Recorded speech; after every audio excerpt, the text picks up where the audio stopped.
And guys, today I'm really excited about this actually because a lot of you have been asking me to interview Courney Townley from Grace Grit, the podcast. You guys should definitely go follow her over there. Courney, we can get into that here in a little bit of how they can go follow you. But it sounds to me like what you do well, for one, Courney works with women on health, and it sounds to me like you are an explorer of what health means, and from an exercise, from a mindset, from nutrition, from a lot of different avenues. And you've done different interviews on your podcast. It sounds really cool. I haven't gotten to dig into all of them yet, but I want to go through every single one of them. But you'll have your work cut out for you because there's I think 109 episodes now. How many? 109. Oh yeah, that's no. I listen to stuff like in the shower, like on my way to work, while I'm working out. I'm constantly putting information in my ears, so it's kind of fun. But yeah, I'm really excited to have you on here. What you have to say and the message that you have to put out and what you bring to the table. Like, we're Grit Gym, you're Grace and Grit. My first big question is for one, the word grace, the word grit obviously means a lot to me, but the word grace is kind of interesting because I find it's regardless of your religious, whatever, anybody's religious stuff, what does that word, what does grace mean to you? Because it's a powerful word. It's grit is a powerful word. Grace is a powerful word. What's your definition of grace? Yeah, to me, grace is self-respect, self-love. I think self-love, we can't start there because a lot of people, that's a big ask, but starting with self-respect always. Yeah. Because I've definitely met women in my career who have used sort of this idea of self-love to not do any work. And then I've met people who have used grit or discipline to the point of self-destruction, right? And so for me, it's not an either or equation. It's really finding the happy balance between the two. And that means something different to everybody. Yeah, but my philosophy is that grit, which is the self-discipline, should be an extension of self-respect, which is the grace. Yeah, I love that. And can you go into a little bit about what you mean by a big ask? Because I think that might get lost on some people. I have my idea what I think it is, but what do you mean by big ask when you mean self-love? Yeah, I think women, especially a lot these days, hear that you just have to love yourself, and no matter where you are, you just need to find self-love, and that everything else will sort of. Yeah. So, and I just feel like, for women who have not necessarily had a great relationship with their body or with food or with exercise for the majority of their life, asking them to start in a place of self-love, I think is just a big ask. I think that that's actually an impossibility or an improbability for a lot of women. But asking a woman to respect her physiology or respect herself as a human being it's a much easier place to start. Yeah.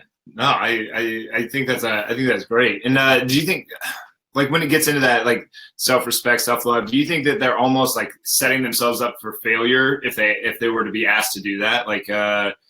I hate this stuff about me, and you're asking me to self-love. How am I supposed to love something that I hate? Do you think that that's kind of what's going on as a dialogue in my head? I think that's part of it. I think it's just intangible for some people when you say that phrase, self-love, or you should just love yourself. I think it's just kind of for many women, it's intangible. They don't know how to connect with that. And so therefore they can't use it as a powerful tool to move forward. And so I do think there's a disconnect. And absolutely, when there's a disconnect, women feel like failures. And what do we do when we feel like failures? We sabotage. So it's a vicious cycle. Yeah, it's terrible. It's a kind of an awful paradox, especially in our world now. It almost seems like people make it sound like it's so easy. So just love yourself. What's the problem? What's so hard about this? And it's that's ridiculously difficult. You have to unlearn a bunch of garbage before you even get there, right? Yeah, it's really interesting. One of the exercises I work a lot on with my clients is just this exercise of kind of doing a body scan and naming and noticing what they're feeling without judgment. And the without judgment part is the caveat, because women can easily scan their bodies and say, my thighs feel really thick today, and then get pulled into this long dramatic story about that. Or I've had headaches for weeks and I'm so pissed because I have all this work to do, and we get caught up in the judgment of that. But that exercise of just going through piece by piece of their body and naming and noticing what they're feeling without judgment, it sounds like a simple thing, and it is, but simple is not easy. Right? Yeah. Being with ourselves on that level and just being in the arena and staying curious but not judgmental is challenging. Yeah, it's definitely an exercise for sure. I love that. Like the little caveat to put in the end. Let's scan our bodies, but let's not sit here and self-loathe. Yeah, I really right. Yeah. So you work with women online. How'd you get started doing this in the first place? Yeah, so I was actually a professional dancer in my early life over 20 years ago, and I don't know if you know anything about the dance world, but it's not a very lucrative profession. And so I took a job as a fitness trainer when I was in college, just to, put money to food on the table and just to have some kind of income, and actually kind of realized I had a huge passion for it. And all through my 20s, I ended up working for some pretty big fitness companies and doing a lot of personal training to the point of opening my own brick and mortar studio. And it all was well and good, except I just felt like I was a little bit ill-equipped to really help people on the level they wanted to be helped, because I was a mover. I've always been a mover. I love movement. I love teaching movement, but movement alone is not enough to make somebody healthy. Right. And so I didn't really understand that as a young 20-year-old, but as I evolved, and now I'm a 40+ woman, my definition of health has evolved. And I realize, having worked with so many women, that what they need to move into a state of health is so much bigger than movement alone, strength training alone. It really doesn't matter what you're doing in the gym if you're neglecting your sleep and your nutrition and your stress management and all these other pieces. So I personally hired a health coach in my late 20s because I was kind of a miserable wreck. And I looked like the fit personal trainer, like I had everything together. But on the inside, my digestion was terrible. I was really lethargic. I kind of hurt all the time. I just knew I wasn't healthy. So I ended up working with a health coach for 18 months. And when I was done, there's no way I could go back to just personal training because I knew too much. So I started working with clients at first in my studio on health coaching. And then, they would refer me to somebody across the country, and then that person would refer me to somebody else. And it just became its own animal. And 5 years ago, I moved everything online. Oh, awesome. Yeah. How's it gone so far? Amazing. I mean, I work, my hours are fairly flexible. I work all the time because I love what I do, but I have an 8-year-old son. And so it allows me to sort of, work around his schedule a little bit. And I get to travel, and it doesn't matter where I travel to, I can still do my work. And I get to meet people now I have women probably, I think, in about 10 states and 4 different countries. Oh. Yeah. Yeah. That's fantastic. So, I love that. That's just it's very empowering. It's something like to know that like you can make money wherever you go, and you can have a livelihood, and you can do it with a means that like the more money that you make, the more people that you help, the more people that you help, the more money that you make. Is a really cool thing. Yeah. And the podcast really started just kind of out of like this. I just saw this need to expand the conversation of what it means to be a healthy woman, because a healthy woman, by definition of our diet and fitness culture, is not at all how I would define a healthy woman, right? Yeah. It's not how you look. It's not what size clothing you wear. It's not how hot you look in a bikini. I mean, all of those things might be a byproduct of health, but deep health is really what I try to get to the root of, like really living in a space where you're in a great relationship with your body, with food, with exercise. You feel fulfilled in your life. That is not a conversation that I feel like is really marketed to women in the diet and fitness industry. Not really. No, not so much. To males either. The idea that you should have veins popping out of your stomach 100% of the time is a ridiculous idea. Like Photoshop and water depletion and all this kind of stuff that can make you look pretty crazy it's just like, that's not how people walk around. It's not how those models even walk around. So why should we? Why should that be the expectation? It's so true. I used to get a lot of clients early on that were kind of into like bikini competitions and bodybuilding. And I kind of got to a point where I was like, I don't really want to work with this population anymore, because I really felt like what was happening is they were aspiring for the rest of their lives to that 5 minutes that they looked like that on stage. And I was like, that is in no way healthy. Because you're dehydrated, you've been eating chicken and asparagus for how many weeks on end, you've been exercising 2 or 3 times a day, that's not the space that I want to live in. And honestly, I think as women evolve and their lives become richer with family and careers and all these other wonderful aspects to life, you can't necessarily live in a gym 24/7, nor should you. Yeah, no way. Yeah, we like I'll counsel, like I'll sit down with people and talk with them before they actually go up there and make sure it's like a healthy reason for why they're going up there. It's like, absolutely, you've got to know that this is a goal, not a lifestyle. This is just something that you want to do. It's a bucket list sort of scenario. It's not. Yeah, and like otherwise, it leads to what you're talking about. They're just very almost like can develop into almost like a sickness. Yeah. Well, and I look at social media now. I mean, it's sort of, you look at Instagram, and of course it's like created this whole new dimension of, I feel like sort of this, I don't know, just very complicated image of what a woman is supposed to look like. And I think it's creating a whole nother level of disordered eating. And yeah, I think. Oh no. All right, we're gonna have to hop on Instagram, guys. Sorry. See you. Figure out what works for you.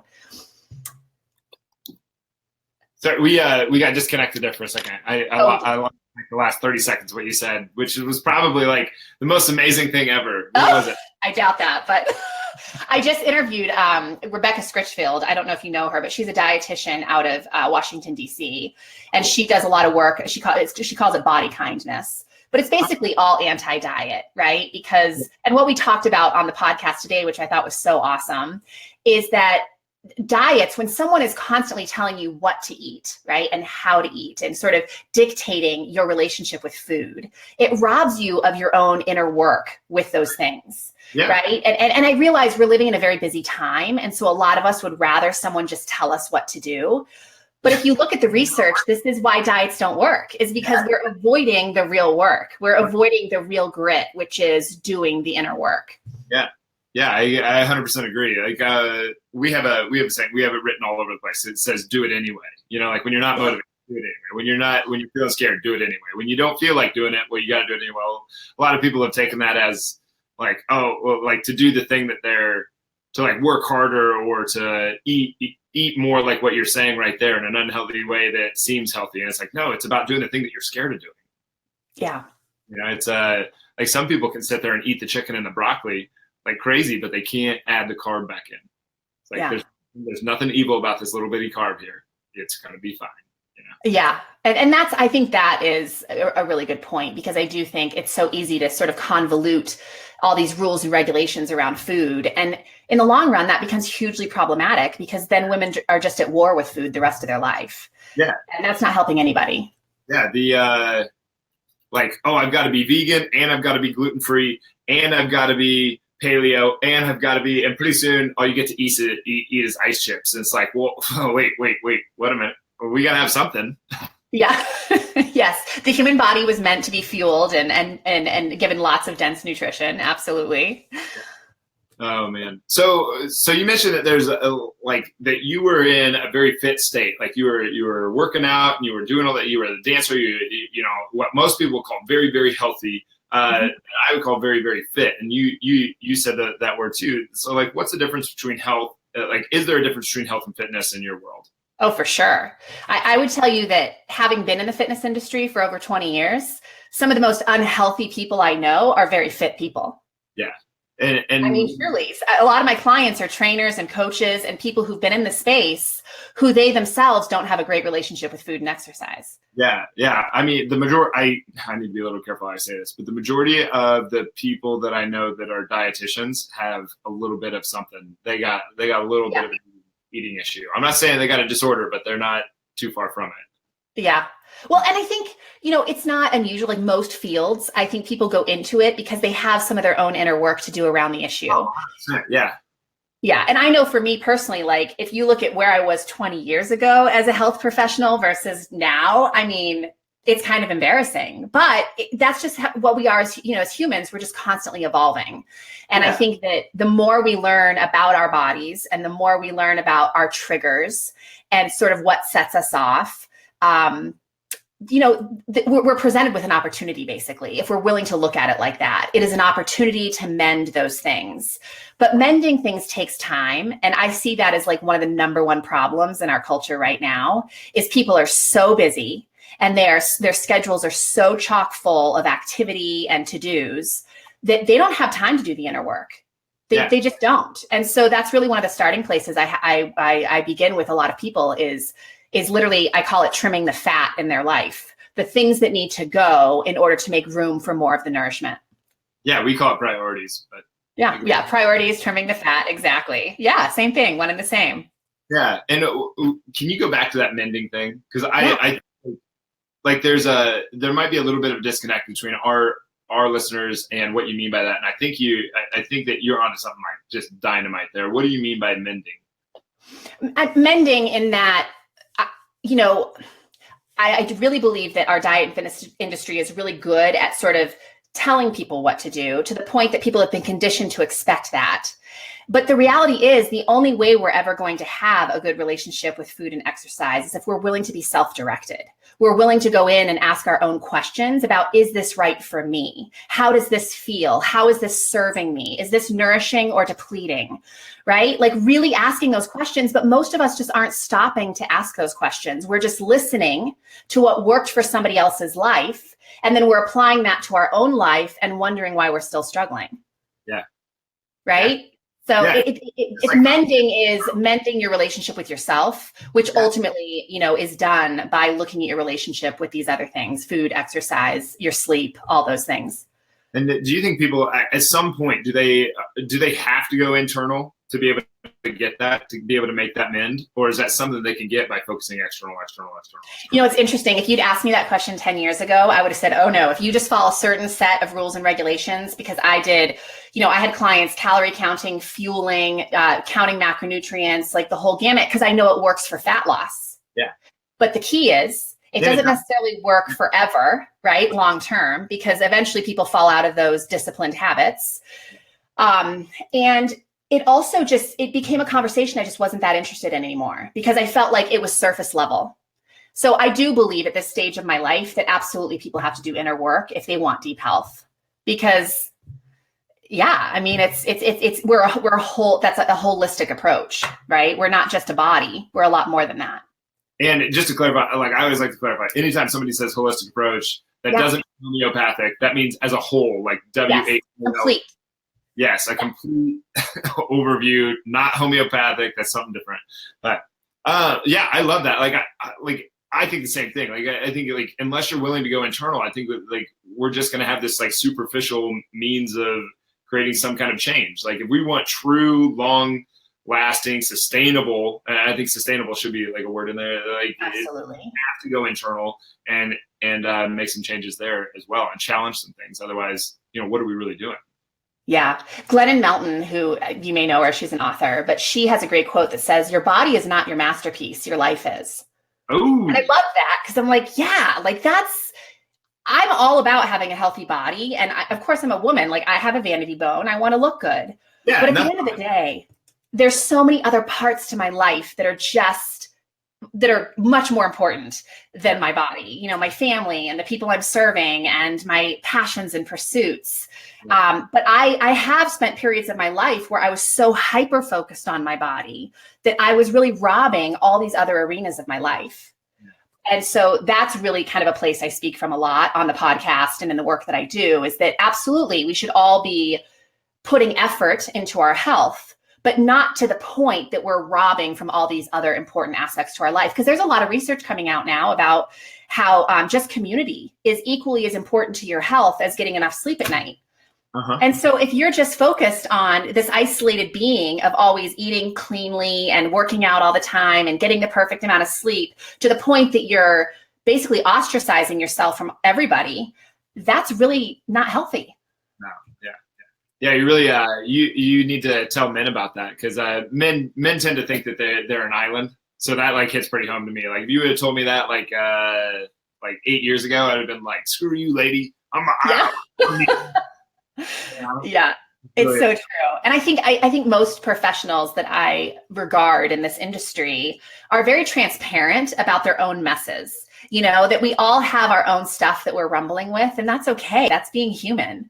Well, that's one thing I wanted to ask you is like you were going on that. It sounds like you got pretty obsessive about your body and what was going into it and how you were exercising and treating it and all this stuff. Do you think that was necessarily a bad thing to become that obsessive, or do you think do you think that something good came out of it, or do you wish you hadn't done it? Or I think it's a great question. That's a great question because I think it's complicated. I think that first of all, the reason I became so obsessed is because of what I was exposed to, right? So it was the people I was using to help me along my journey. Okay. They had a certain way of teaching. And so that's what I adopted. And so that's what I thought was the healthy thing at the time. I will tell you that I think that I'm a healthy enough person that I didn't take that into a dangerous space. But I think it would have been very easy. And I saw this amongst a lot of other clients doing the same type of protocol, that they did take it to a dangerous place.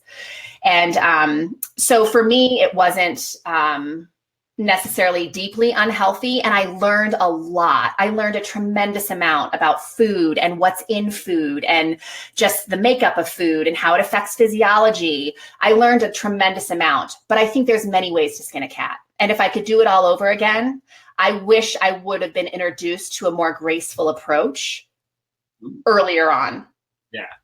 Yeah. And I don't think that was a plug there. I think no, that wasn't a plug. I do use that word a lot. Yeah. Yeah. No, I think you really, from everything that I've read, I think you embody everything that you say. So it comes apart that way. It comes across very, I don't want to use the word vulnerable, but that you're okay with going to those places, which I think is a very powerful thing. And I honestly think it's my responsibility. I think as a health professional, it's I realize this more and more, how important it is to be transparent with my audience and to let them know I am so human. I was just talking to Rebecca on this interview earlier she was talking about us building good relationships with our children around food.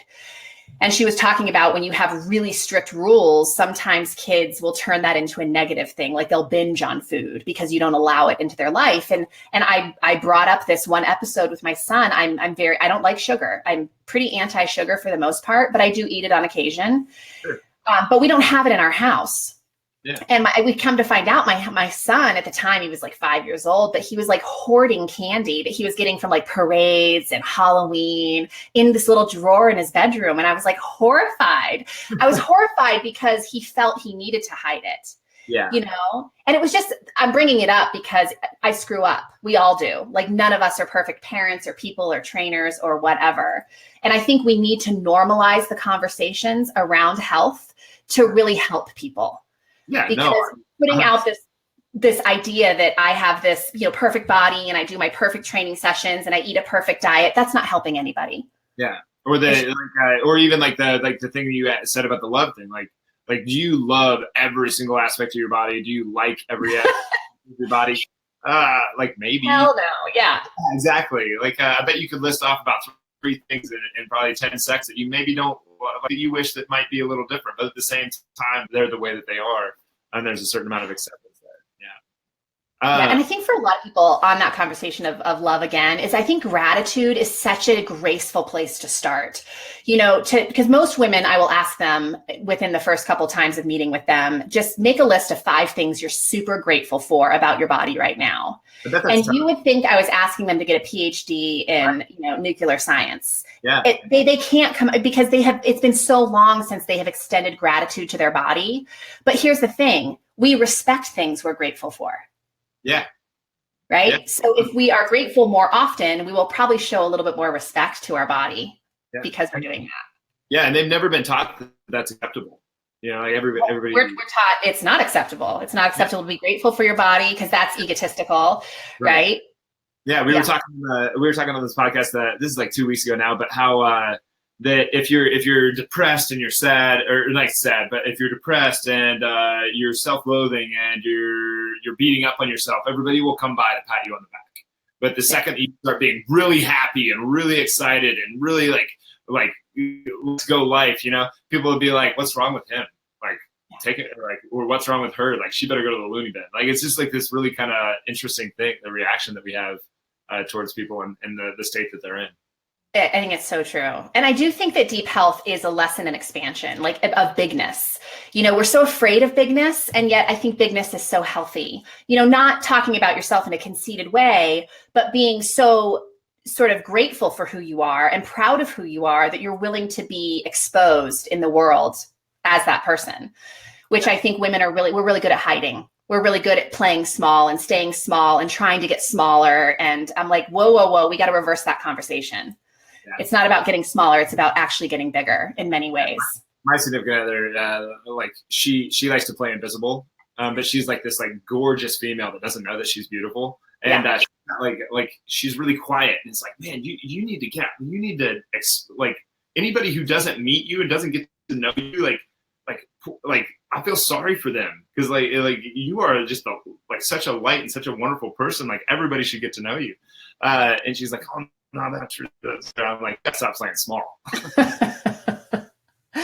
Yeah, and I think the other thing is when women hyper focus on dieting and they focus on all these really sort of diet tactics, they're almost robbing themselves of their own power, because dieting takes up so much time and energy that you're literally, taking that time and energy from other places in your life that could really be served by it. So again, I think there's a time and place for most things, but I definitely think that as women age, our definition of health definitely evolves, because the amount of time and energy I had to dedicate to my health at 20 is very different than at 40. So, and it doesn't mean I can't be a healthy person. It just means it looks different. Yeah. And do you think that you just I don't know if ambitious with your time is the right way to say it, but do you think that maybe you're better with your time, or I don't know, maybe ambitious with your time is the right way to say it, but do you get what I'm asking? Like, do you think you're different with your time now than what you were at 20? I don't know. I mean, I think I do understand what you're asking, but I think, again, it's complicated because I have so many more responsibilities at this stage of my life than I did in my 20s. And yes, I am definitely better at managing my time than I was in my 20s. But I mean, time management will be a forever practice, like something I'm constantly learning more about, because I don't know how to be great at it. I do my best, but well, I don't have kids, but it sounds like that's what you do when you have kids, is that you find out how much time you did have before. I say it all the time. I say to my friends, like, what did we do with all of our time before we had children? Because now it just feels like it doesn't exist. Yeah. But I think it's also a huge matter of, like you said earlier, priorities, like getting clear on my priorities, and also simplifying my life, which isn't easy. Simplifying sounds really glamorous and wonderful, but it's hard because you have to make hard decisions about what needs to go. Yeah, that's a really good point. Yeah, maybe that's what you did. You just get better at the priorities. I think you do. I think if you're healthy, you do.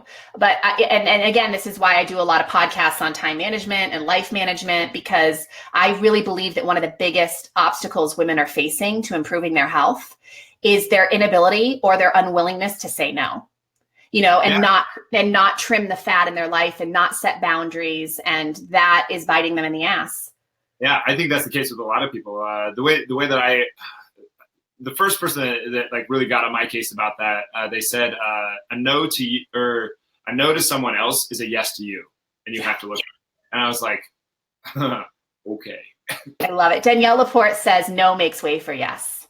And it does. Like, a no in one area makes way for a yes in another area. And by you saying no to somebody is saying yes to yourself on some level. Yeah. Yeah, and it also gives you a communication platform that I can now say that to people. That's what the great thing was. It was like, I'm going to say no to you, but I'm saying yes to me for this and this and this reason. Yes. And then they're like, oh, okay, that makes sense. Now I didn't have to feel like, because I was just like a guilt mess before. And there's a really compassionate and, I think, lovely way to say no. You don't have to justify why you're saying no, but, I had somebody invite me to be a part of a summit recently. And I said, I so believe in what you're doing, and I would love an invitation in the future. But right now, I just don't have enough bandwidth in my schedule to make this happen. And, I felt like that was a very graceful and generous way of saying, I can't right now, as much as I'd like to. Yeah. If you say no, it's almost like you're giving them the finger. And if you say it like that, then it's like, oh, I get it. Yeah, thanks. Right. Yeah. Before we hop off of here, we're getting right up to we're past. Sorry. I hope I'm not taking up too much time. I do want to show you this comment if it pops up here. Can you see it? Yay. I love it. Totally fangirling right now. I love it. I fangirl all the time, like all the time. Oh man, that's funny. She's actually an amazing person. Like just absolutely amazing. We're really happy she works out at Grit Gym. She's a fantastic human being. But Awesome. where can people follow you? Where's the best place to follow you? Is it the podcast, Instagram, Facebook? There's so many of them. There's so many platforms, right? But yes, of course, my website, graceandgrit.com, is like the best stomping ground. I am on Facebook. I am on Instagram, Grace Grit on Instagram. And then the podcast, like I just really, especially again for women, I think it would help men too, but I definitely speak to women. We cover the gamut of women's health. We talk about pelvic health. We talk about time management. We talk about how to cook more easily, everything in between. So, and if there's a topic that we haven't covered, we probably either have an intention to, or you should just email us and let us know, because we're always looking for new ideas. But the podcast, it's a free resource. It doesn't cost anything for people to listen. And I just think it's a wealth of knowledge for people and support. I think women will just, again, it's normalizing these conversations that there's nothing wrong with you. This stuff just isn't normally talked about. Yeah. And one of the things I really like about podcasts, just to get more people to hopefully this sells your podcast just a little bit more, but you can listen to it anywhere.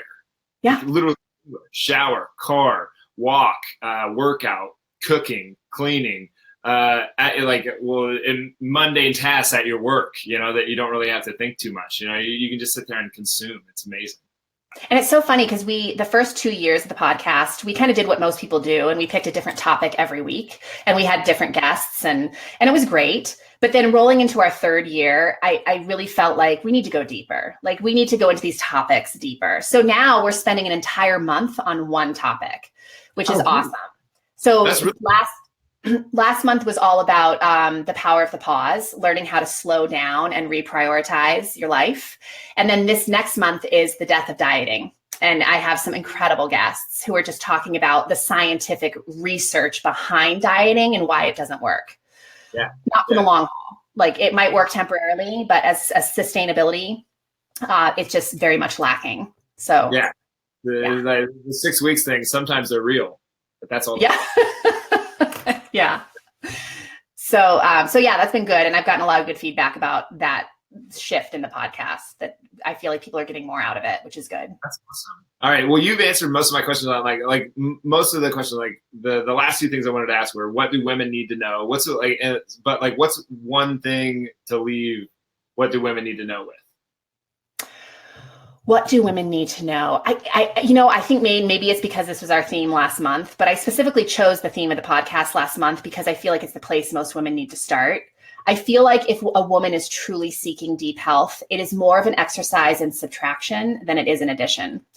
Meaning it's not about adding more to your life in the beginning. It's about really pulling back to find space for where you can even give yourself more care.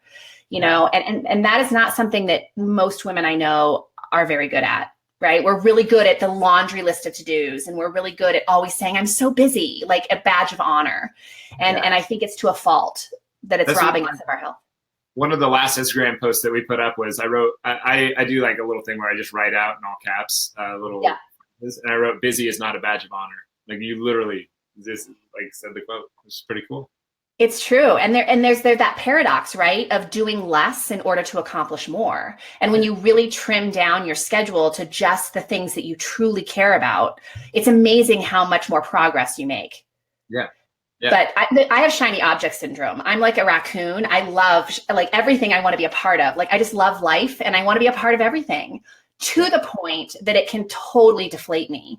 And I can feel like I'm not getting anywhere in my life because I have so many irons in the fire. Yeah. Or you do what you did when you were 20, or what I do on a regular basis. Like everything else falls off because you're so hyper focused on this one thing that you forget that you have a relationship. You forget that you have all these other things that you are important to you.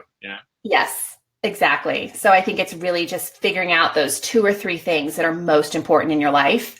And literally not just like doing that one day, but every morning looking at that list to make sure that those 3 things are in your schedule. Stephen Covey says that don't tell me what your priorities are, just show me your schedule. Yeah. Because if they're not on your schedule, they're not your priorities. I add, show me where you spend your money and show me where you spend your time. That's how I put it. Yeah. That's your, And then, okay, so final question. What do men need to know to be in full support of females?